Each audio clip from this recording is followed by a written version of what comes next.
క్రైస్తవ లోకంలో ఎంతమంది ఈరోజు విగ్రహారాధనలో ఉన్నారో చెబితే మీకు అసలు అర్థం కాదు. విగ్రహారాధన అని అంటే వెళ్ళి రాయి ముందో రప్ప ముందో తలంచటం కాదు, అవి బొమ్మలు. బొమ్మకు విగ్రహానికి ఉన్న తేడా ఏమిటి అని అంటే ప్రతి విగ్రహము వెనుక ఒక భావజాలం ఉంటుంది. ఆ భావజాలం మనిషి పైన రాజ్యం చేస్తుంది. కానీ మనిషే దేవుడు ప్రాణప్రతిష్ఠ చేసినటువంటి ఆయన ప్రతిబింబం అనే భావజాలం నుంచి మనం వస్తున్నాం. ఈ భావజాలానికి ఆ భావజాలానికి పడదు. అది మనం అర్థం చేసుకోవాలి. అలా అర్థం చేసుకోకపోతే మెల్లిమెల్లిగా మనకు తెలియకనే ఈ లోక మర్యాదలోనికి జారిపోతాం. ఇది విగ్రహము కాదులే అని అనుకుంటూనే విగ్రహాన్ని మన నెత్తిన పెట్టుకుంటాం.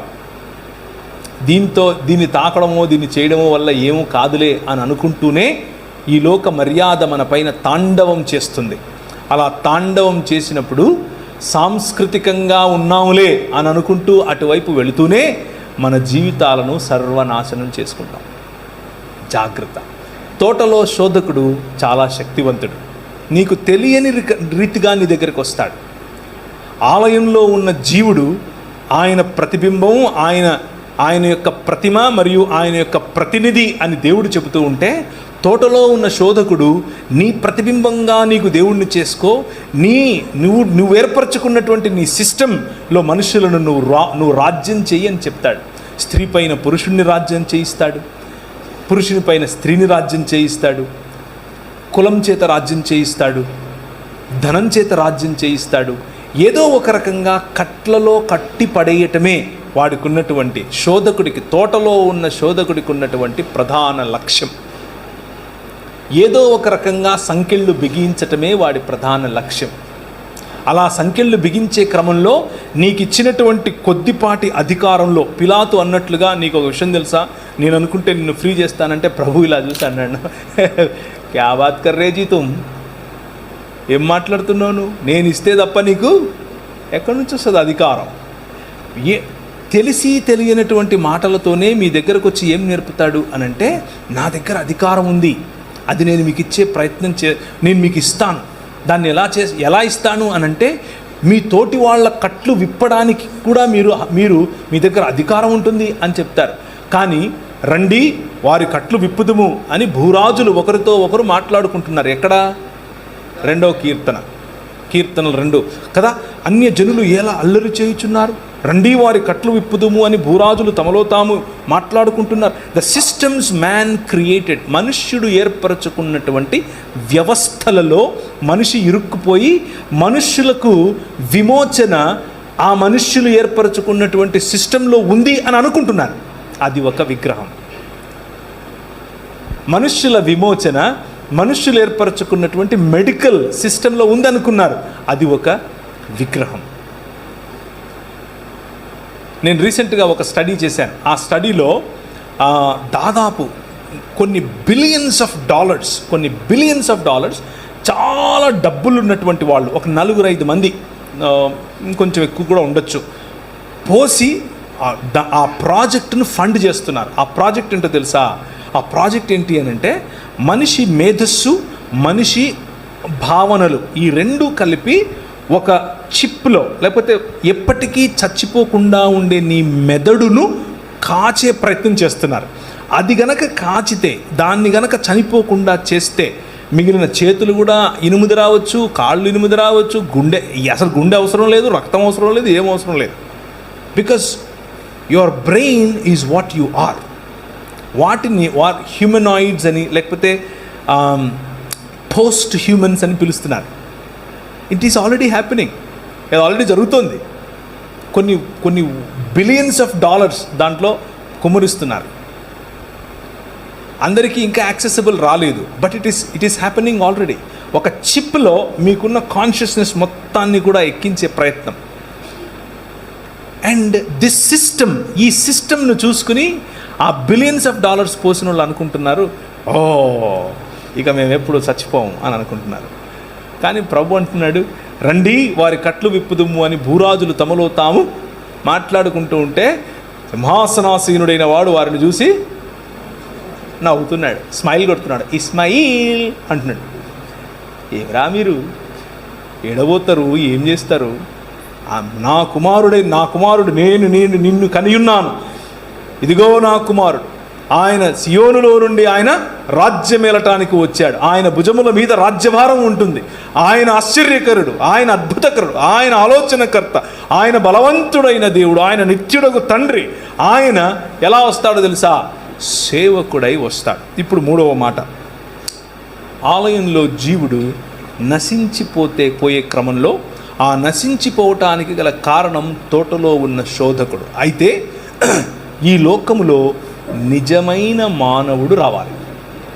లోకంలో నిజమైన మానవుడు. క్రీస్తు మర్మమును గురించి మనం మాట్లాడుకుంటూ ఉన్నప్పుడు మనం మొదటిగా దేవుడు చేసినటువంటి మనిషి దేవుని స్వరూపమందు దేవుని పోలిక చొప్పున తన ప్రతిబింబంగా, తన ప్రతిమగా, తన ప్రతినిధిగా ఉన్నాడు అని అనుకుంటే ఈ మనిషి దారి తప్పాడు.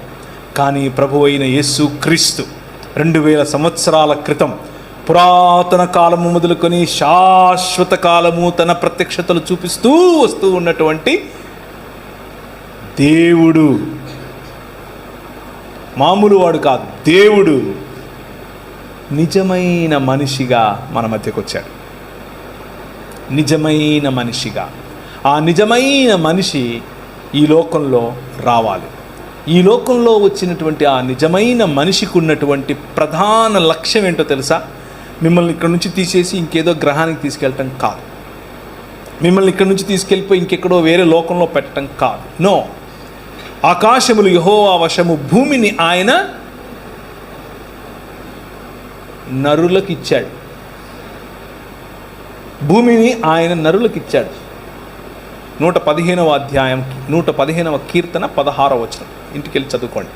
సో ఇచ్చినటువంటి ఈ భూమిని, మంచిదని చెప్పినటువంటి ఈ భూమిని, నా నివాస స్థలము అని చెప్పినటువంటి ఈ భూమిని ఆయన క్రొత్తాకాశము క్రొత్త భూమిగా మరల్చటానికి, తన శరీరమందు మరణాన్ని చంపటానికి నిజమైన మానవుడిగా ప్రభువైన యేసుక్రీస్తు ఈ లోకానికి వేంచేశాడు.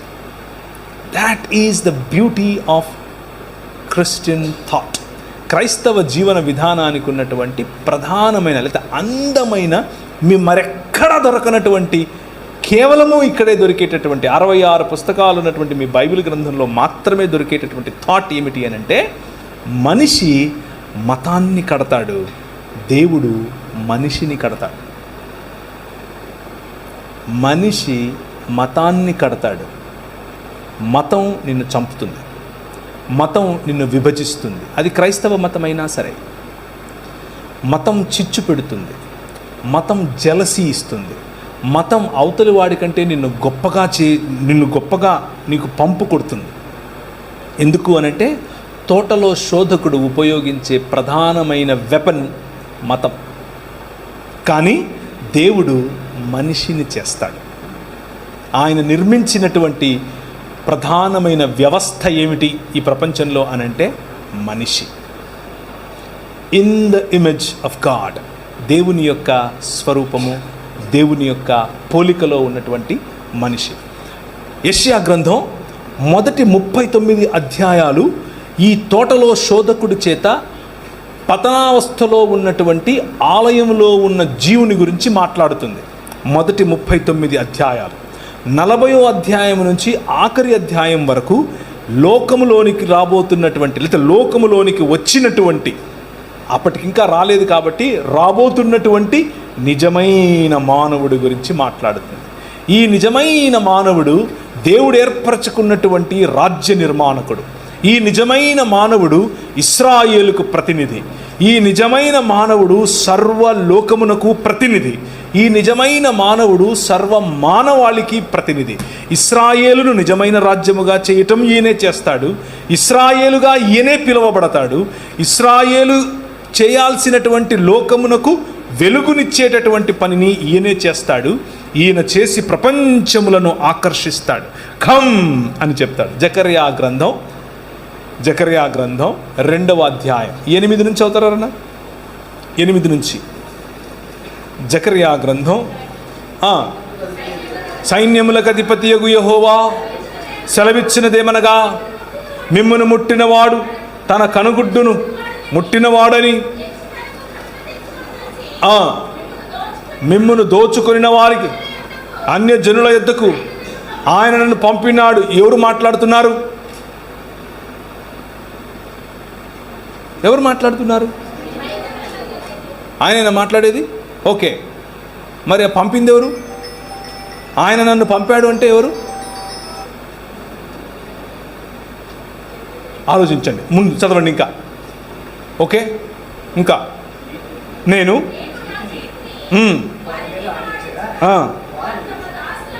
దోపుడు సొమ్ము అవుతారు. ఓకే, ఒక నిమిషం. ఎవరు చెయ్యి ఆడిస్తే ఎవరు చెయ్యి ఆడిస్తారు? Think about it. ఎవరు చెయ్యి ఆడించటం వలన వీళ్ళ అన్య జనుల అంటే వీళ్ళు దోపుడు సొమ్ముగా మారతారు? ప్రవక్త? జకర్యానా? పోనీ జెరుబ్బాబేలా? ఇశ్రాయేలా? ఎవరు? ఇంకా చదవండి. నేను వచ్చి మీ మధ్య నివాసం చేస్తాను. ఓకే, ఎవరు మాట్లాడుతున్నారు? యెహోవా మాట్లాడుతున్నాడు. ఏమని? నేను వచ్చి మీ మధ్య నివాసం చేస్తాను. The promise of God always. మొత్తం బైబిల్ గ్రంథంలో దేవుడు చేసినటువంటి ప్రధానమైన ప్రామిస్, వాగ్దానం ఏమిటి అని అంటే, I will come and dwell among you. నేను వచ్చి మీ మధ్య నివాసం చేస్తాను. మిమ్మల్ని తీసుకొని ఎక్కడికో పోతాను కాదు, నేను వచ్చి మీ మధ్య నివాసం చేస్తాను. అబ్రహాముకి ఇచ్చింది ఇదే, నోవహుకు చెప్పింది ఇదే, ఇశ్రాయేలుకు చెప్పింది ఇదే, మోషేకి చెప్పింది ఇదే, ప్రవక్తలకు చెప్పింది ఇదే, ప్రభు అయిన యేసు క్రీస్తులో జరిగింది ఇదే. కంటిన్యూ.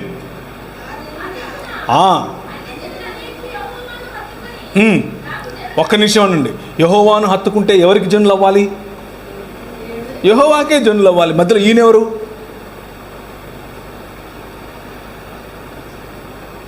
మధ్యలో ఈయనెవరండి? సరే చదవండి.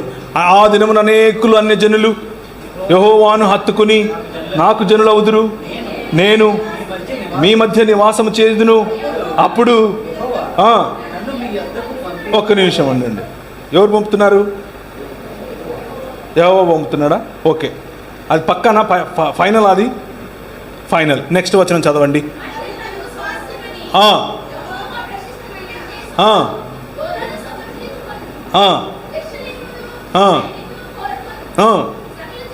సకల జనులారా. ఒక్క నిమిషం ఆగండి. ఎవరు వస్తున్నారు? ఇంతకుముందు పంపింది ఎవరు?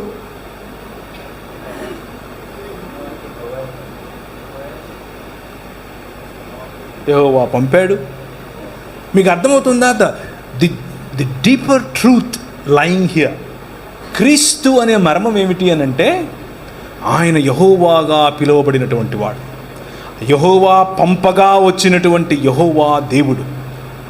యెహోవా పంపగా వచ్చినటువంటి తన పరిశుద్ధాలయమును విడిచి భూమి ఆకాశములు అనేటటువంటి ఆయన చేసినటువంటి మందిరములో తన నివాసమును ఏర్పరచుకోవటానికి వచ్చేటటువంటి సకల జనులారా సంతోషించండి, ఉల్లసించండి, ఇశ్రాయేలు నీ భాగ్యం ఎంత గొప్పది అని చెప్పటానికి ఆది యందు వాక్యముగా, ఆది యందు వాక్యమై, ఆది యందు దేవుడై, దేవుని వద్ద ఉన్నటువంటి వాక్యము కృపా సత్య సంపూర్ణుడిగా మన మధ్య ఏమేసింది? డేరా వేసెను. వాసం అంటే స్కెనియా అన్న పదం వాడారు.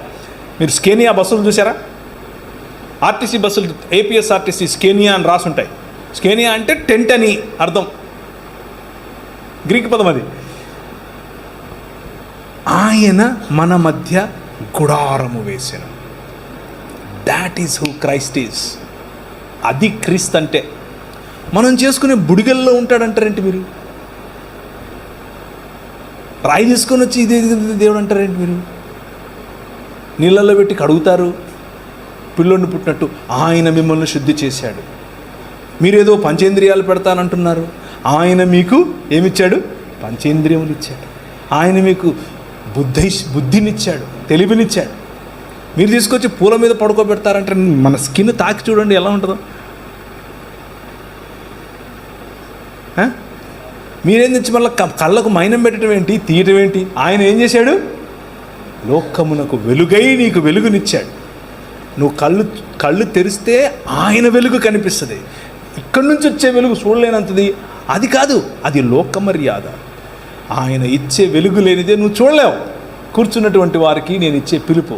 Is there anybody sitting here? ఎవరైనా ఇక్కడ కూర్చొని ఉన్నారా ఈ రాజుతో పరిచయం లేని వాళ్ళు? యెహోవా పంపగా వచ్చినటువంటి యెహోవాతో పరిచయం లేని వాళ్ళు మతంలో ఉన్నారు, చర్చికి వస్తున్నారు, ఊదిబత్తీలు టెంకాయలు లేవు, అవన్నీ ఓకే, బాగానే ఉంది. కానీ ఈ క్రీస్తుతో దేవుని యొక్క బుద్ధి జ్ఞానముల సకలైశ్వర్యములు ఇమిడి ఉన్నటువంటి దేవత్వము యొక్క సర్వ సంపూర్ణత శరీరమందు నివసిస్తున్నటువంటి క్రీస్తు, the image of God, true image of God, నిజమైన దేవుని యొక్క నిజమైన ప్రతిబింబం, నిజమైన ప్రతినిధి, నిజమైన ప్రతిమ. నిన్ను అలాగే చేశాడు. నువ్వేమన్నావు?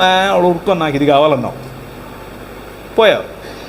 కానీ ఇంకొక ఆయన వచ్చాడు, నిజమైన ప్రతినిధి, నిజమైన మనిషి. క్రైస్తవం అనేది ఎక్కడికో ఏదేదో చేసేది కాదు. క్రైస్తవం అనేది మనిషిని నిజమైన మనిషిగా మార్చే మార్గం. అందుకే క్రీస్తు వచ్చాడు. That is the beauty of Christianity. క్రైస్తవం యొక్క ప్రధాన లక్ష్యం ఏమిటి అని అంటే, to bring humans back to their original self. పాపము అన్న పదానికి నిర్వచనం ఏమిటి అని అంటే, హమర్తియ అన్న పదం వాడారు గ్రీకులో. హమర్తియ అని అంటే మిస్సింగ్ ద మార్క్, గురి కోల్పోవటం. దీని గురేంటి? నేను మాట్లాడితే దాని గురేంటి? దీని శబ్దాన్ని పట్టుకొని మీకు వినిపించేది. దీని గురేంటి? నన్ను చూపించటం, అంటే నన్ను రికార్డ్ చేయటం. దీని గురేంటి? అది చూసేదాన్ని దీనిలో కనిపించాలి. మనిషి గురేంటి? మనిషిగా బతకాలి, మనిషిగా బతకాలి. ఆయన రంగరించి పోసిన మైక్గా ఉండాలి. నా ఉద్దేశం అది. కెమెరాగా ఉండాలి. కెమెరా నేను మైక్ పని చేస్తానంటే కుదరదు. మనిషి చేసింది అదే. మనిషి నువ్వు మనిషిగా ఉండరా అంటే, లేదు నేను పశువును అవుతాను అన్నాడు. ఎలుగుబంటిని తీసుకొచ్చి దేవుడు అన్నాడు. ఏనుగు నా దేవుడు అంటాడు. తొండ మీద వచ్చి కూర్చొని పాటలు పాడతాడు. పులిని చూసి దేవుడు అంటాడు. సాటి మనిషిని చూసి దేవుడు అంటాడు. అరే నువ్వు మనిషిరా బాబు అని అంటే, లేదు నేను దేవుడిని అవుతానంటాడు. అటు దేవుడు కాలేదు, ఇటు మనిషి కాలేకపోయాడు. అదే సమస్య. దాన్నే పాపం అంటారు.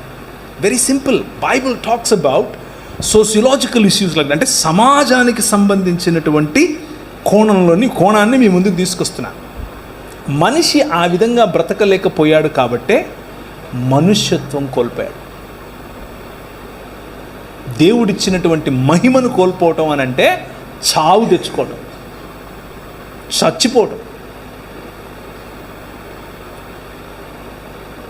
ఈ సృష్టిని ఏలాల్సినటువంటి వాడు, సృష్టిలో ఉన్నటువంటి లాస్, సృష్టిలో ఉన్నటువంటి ఈ సృష్టిలో ఆయన ఏర్పరిచినటువంటి నియమాలకు బానిసయ్యాడు మనిషి. కానీ నీటి మీద నడిచేవాడు, అలలపైన నడిచిన, ఈ లాస్ పనిచేయవు ఈ నిజమైన మనిషి పైన. He walks on the water. యాక్చువల్గా మనము తిరిగి ఆయన మహిమలోనికి ప్రవేశించినప్పుడు గొళ్ళెం పెడితే లోపలికి వచ్చేస్తాడు ఆయన. వచ్చాడా లేదా సార్? తిరిగి లేచినప్పుడు when you kill the death, నువ్వు ఈ మరణాన్ని చంపి బయటకు వచ్చినప్పుడు ఈ లాస్ నీ మీద పనిచేయవు. You gonna have a different body ఈ శరీరం ఉంటుంది. నువ్వు నన్ను గుర్తుపడతావు. ఈ బట్టలు వేసుకుని మా దగ్గరికి వచ్చాడు, మా ఊరికి ప్రవీణ్ విడిపోయాడు, గుర్తుపడతావు నన్ను. నేను నిన్ను చూస్తాను, వాళ్ళ బాగున్నావా, నిన్ను చూశాను. We will see each other, we will know each other. You can touch me, I can touch you. క్రైస్తవం అనేది it's a practical way of life, a realistic way of life, a realistic way that exists forever. ఎప్పటికీ ఉండేటటువంటి శరీరం, ఎప్పటికీ చనిపోయినటువంటి మనిషి, నిజమైన మనిషి. అది ఓన్లీ థియరీ కాదు. ఆయన ఎప్పుడో వచ్చాడంట, లల్లల్లో వచ్చాడట, కాదు. అందరి ముందు అందరూ చూస్తూ ఉండగా క్రీస్తు అనే ఈ మర్మము చావును చంపి బయటకు వచ్చింది 3 దినములైన తరువాత. హోషేయ గ్రంథం 6వ అధ్యాయం 3వ వచనం. 1-2 చదవండి. హోషేయ 6:1-2.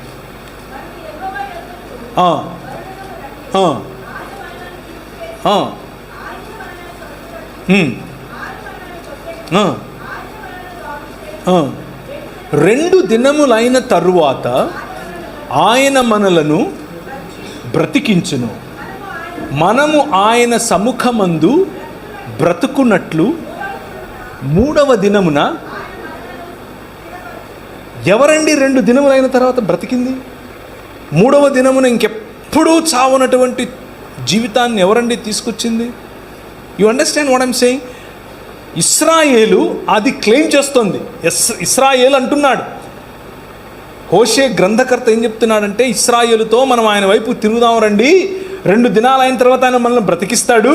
ఎందుకంటే మనం ఇప్పుడు చెరలో ఉన్నాం, చెరలో ఉన్నటువంటి సావడమే, కానీ ఆయన బ్రతికిస్తాడు. 3వ దినమున ఆయన సముఖమందు బ్రతుకున్నట్లు, ఎప్పటికీ ఆయన సముఖమందు బ్రతికేటటువంటి ఒక జీవితాన్ని ఇశ్రాయేలు కోరుకుంటే, ఇశ్రాయేలు చేత కాకపోతే ఇశ్రాయేలు ప్రతినిధి ప్రభు అయిన యేసు క్రీస్తు వచ్చాడు. He killed the death. మరణం అనేటటువంటి ఈ లోక పారంపర్యాచాల కారణం చేత ప్రభువును తిరస్కరించడం వల్ల మనం తెచ్చుకున్నటువంటి మరణం అనే ముళ్ళు, మరణమా నీ ముల్లెక్కడా అని పిలవటానికి ఆయన మరణాన్ని ఆలింగనం చేసుకొని విరిచిపారేశాడు. That is what Christ has done. అది యేసుక్రీస్తు చేసినటువంటి పని. ఇప్పుడు మార్గం సుగమం, మీ ఎదుట మార్గం సుగమం. మీరు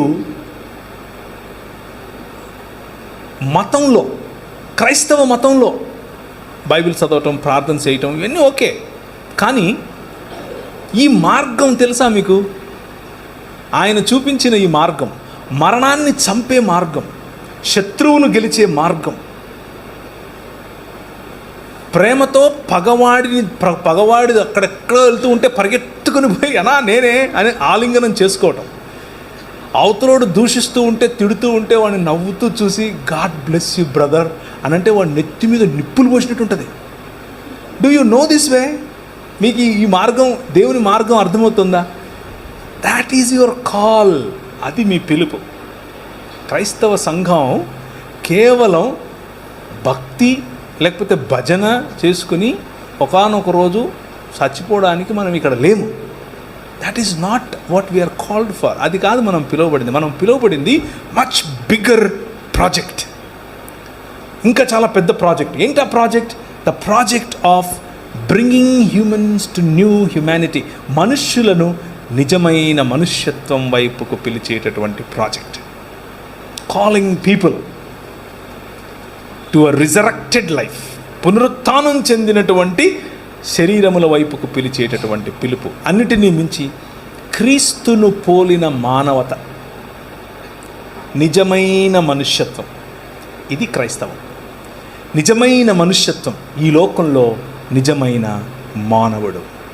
ఆయన అదృశ్య దేవుని స్వరూపి అయి సర్వ సృష్టికి ఆది సంభూతుడై ఉండులాగున ఆయన ఏం చేశాడు?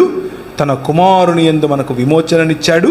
అలాగే ఆయన మరణములో నుంచి ఆది సంభూతుడై బయటకు వచ్చాడు.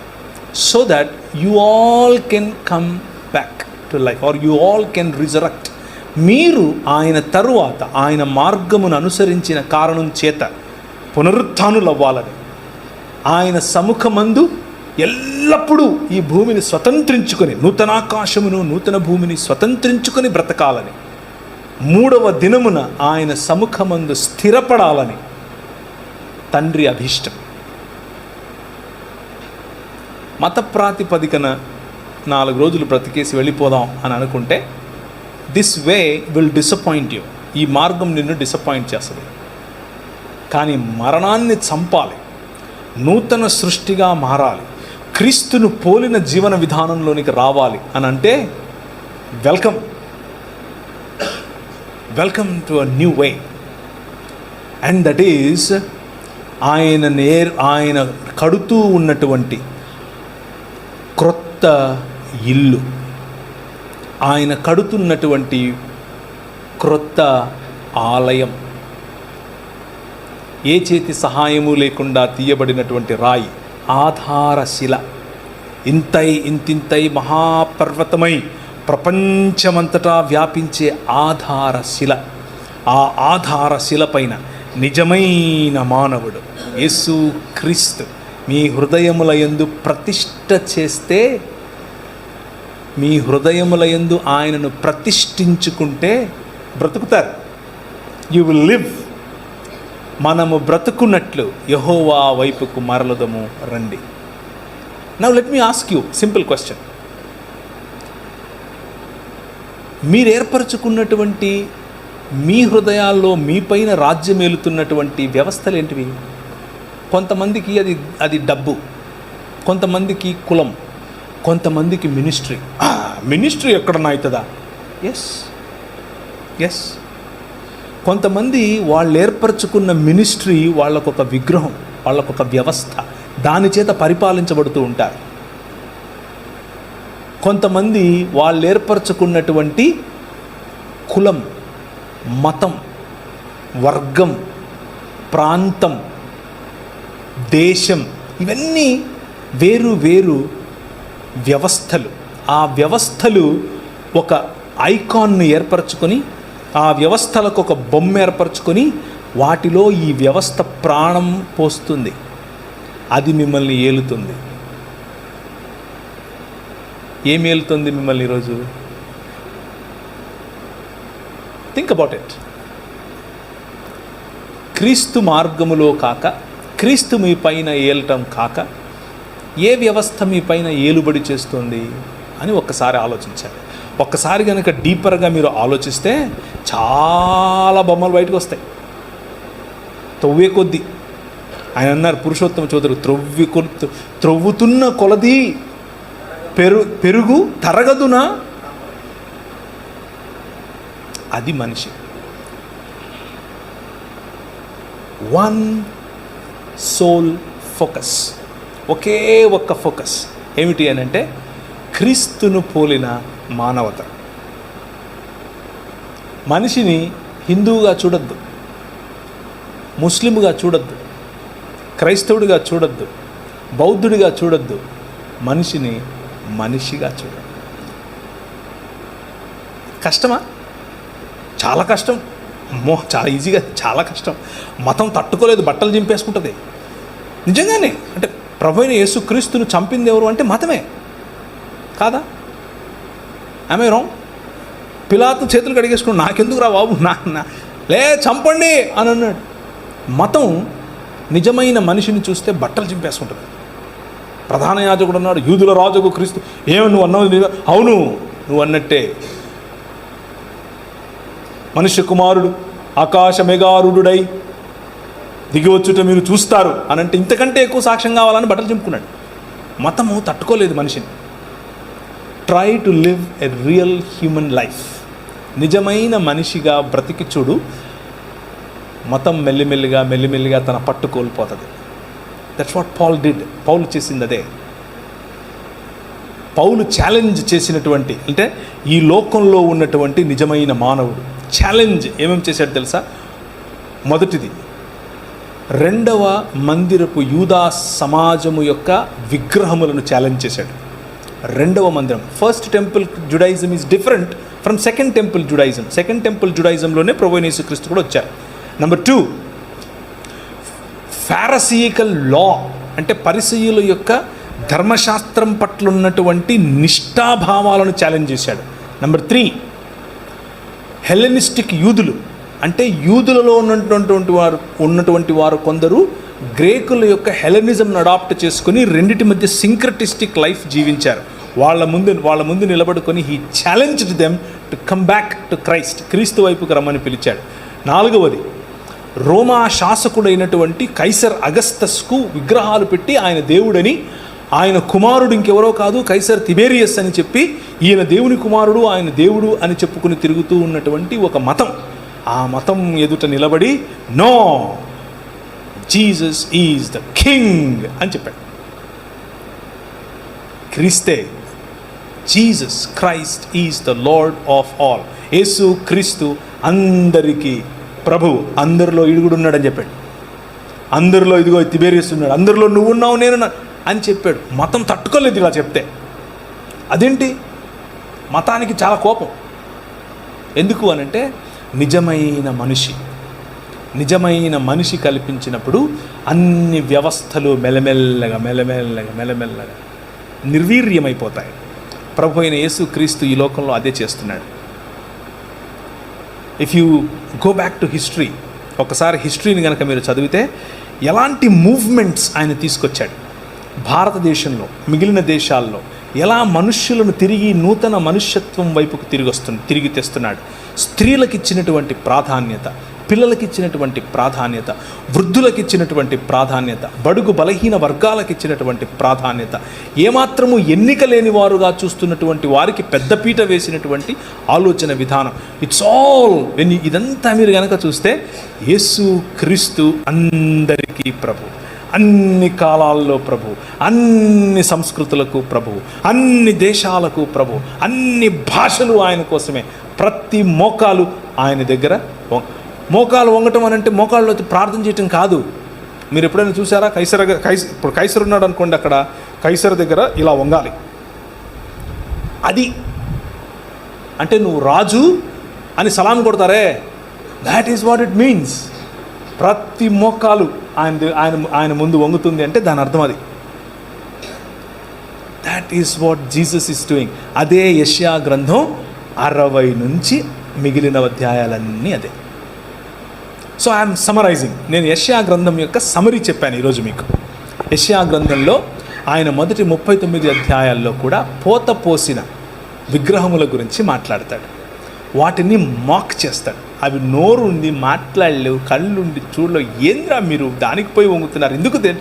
దేవుడు స్వయంగా ఆలయం చేసి అందులో నిన్ను పెట్టాడు, నీకు ప్రాణప్రతిష్ఠ చేశాడు. నువ్వు ఆ సిస్టమ్కు పోయి తల ఒగ్గుతావేమిటి? Point number 1. నెంబర్ 2, అలా ఒక్కటానికి గల కారణం ఈ లోక మర్యాద అయినటువంటి తోటలో ఉండే శోధకుడు మిమ్మల్ని అల్యూర్ చేస్తున్నాడు, ఆకర్షిస్తున్నాడు. ధనంతో, కులంతో, మతంతో, రూపంతో, అందంతో, రంగుతో, భాషతో విభజించే పని చేస్తున్నాడు. కానీ వాడికి అల్యూర్ అవ్వకండి, ఎందుకంటే వాడు అధికారం ఇస్తానంటాడు, వాడి దగ్గర లేదు. ప్రభు అయిన యేసుక్రీస్తును కూడా ఇలాగే అన్నాడు. ఆయన ఆ రోజే, ఇంకా క్రీస్తు పుట్టక మునుపు 600 సంవత్సరాల పైచులుకు సంవత్సరాల క్రితమే యెషయా ఈ మాటను చూసి అన్నాడు. యోహాను సువార్తలో ఈ మాట కనిపిస్తుంది. ఆయన మహిమను యెషయా చూచెను గనుక అని. ఏంటంటే ఆయన మహిమ, ఈయనను తీసుకెళ్ళి అన్ని దేశాల మహిమను చూపించి నాకు మొక్కుతావా అని అంటే మూతిపళ్ళు రాలుతాయి అన్నాడు. That is the real human being. నిజమైన మనిషి. మనిషిగా చేసిన ఆ ప్రతినిధి, ఆ ప్రతిమ, ఆ ప్రతిబింబం ఆ పని చేయలేకపోయాడు. నిజమైన మనిషిగా వచ్చినటువంటి ఈ ప్రతిమ, ఈ ప్రతినిధి, ఈ ప్రతిబింబం మనిషికి, దేవునికి ఇద్దరికీ కూడా ఒకే ఒక్క మధ్యవర్తి ప్రభు అయిన యేసు క్రీస్తు. హీ డిడ్ ఇట్ ఆల్, చేశాడు. ఇప్పుడు మీరే ఆయన ఇల్లు, మీరే ఆయన భవనం, మీరే ఆయన ఆలయం. మన పల్లెటూళ్ళు, మన గ్రామాలు, మన మండళ్ళు, మన ఊళ్ళు మధ్యలో ఆలయం, చుట్టూ జీవన విధానం ఉంటుంది. ప్రభువు మిమ్మల్ని ఆ ఆలయంగా చూస్తున్నాడు. మధ్యలో మీ మధ్యకు వచ్చి ఆయన నివాసం చేయటం ఆయనకి ఇష్టం. అదే క్రైస్తవ జీవన విధానం. తలలుంచుకుంటే ప్రార్థించుకుందాం. ఆలయంలోని జీవుడైనటువంటి నీవు ఆలయపు కర్త అయినటువంటి దేవుణ్ణి విస్మరించిన కారణం చేత తోటలోనున్న శోధకుడి శోధనలో పడి అంధకార సంబంధమైన దురాత్మ సమూహముల యొక్క ప్రభావము కిందికి వెడలిపోతే, యెహోవా పంపగా వచ్చినటువంటి యెహోవా ఈ లోకములో నిజమైన మానవుడిగా వచ్చాడు. నిజమైన మానవుడిగా నిన్ను తిరిగి మనుష్యత్వం వైపుకు పిలుస్తున్నాడు. నా ప్రశ్న, ఈరోజు రాత్రి నువ్వు పడుకునే దానికి ముందు ఒక చిన్న ప్రశ్న వేసుకుని పడుకో. Am I living a real true human life? నిజంగా నేను మనిషిలాగా బతుకుతున్నానా? నా పైన ప్రభావం చూపిస్తున్నటువంటి నా కోపము, నా జలసి, నా అసూయ, నా గర్వం ఎక్కడి నుంచి పశుప్రాయుడినైపోయేంతగా నేను ఎందుకు ఇలా అవుతున్నాను అని ఆలోచించు. అమ్మతో సంబంధం ఎలా ఉంది? అక్కతో సంబంధం ఎలా ఉంది? అన్నతో సంబంధం ఎలా ఉంది? ఈ సంబంధాల పట్ల నీకు ఉండాల్సినటువంటి ఆలోచన నిజమైన మనిషిగా కాకపోతే ఈ ఆలోచనలు రావు. పశుప్రాయుడిగా ఉండిపోతావు. నాకెందుకు నా డబ్బు ఉంది, నాకెందుకు నా కులం ఉంది, నాకెందుకు నా ప్రాంతం ఉంది అని అనుకుంటావు. But you are calling my brother, my sister, నా సహోదరుడా, నా సహోదరి, నీ పిలుపు మనిషిగా బ్రతకటం. దాన్ని కోల్పోవటమే పాపం. Very simple.